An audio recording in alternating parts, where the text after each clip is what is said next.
মা, কি হয়েছে বৌমা? কোথায় যাচ্ছ? আমি একটু বাপের বাড়ি যাচ্ছি। আমি বিকালেই চলে আসবো। আমার মা অসুস্থ তো, মাকে একটু দেখতে যাব।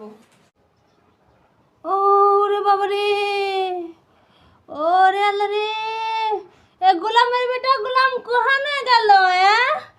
রাত্রেতে মাজার ব্যথায় মরতেছি, একটু আইসা দেহেও না রে। গোলামের বেটা গোলাম কোনে গেল রে? কি ব্যাপার, কি হয়েছে তোমার? তোমারে যে আমি রাত্রেতে করছি আমার মাজায় ব্যথা, মাজায় ব্যথা, তুমি তো শোনোই না। আর বৌমা, তুমি কোথায় যাচ্ছ? আমি একটু বাপের বাড়ি যাচ্ছি। তোমার শাশুড়ি অসুস্থ, তুমি দেখতেছো তোমার শাশুড়ি কান্না করতেছে। তোমার শাশুড়িকে এভাবে রেখে তুমি কিভাবে যাচ্ছ? তোমার কি বুদ্ধি জ্ঞান নাই? বাপের বাড়ি থেকে কিছু শেখায় নাই?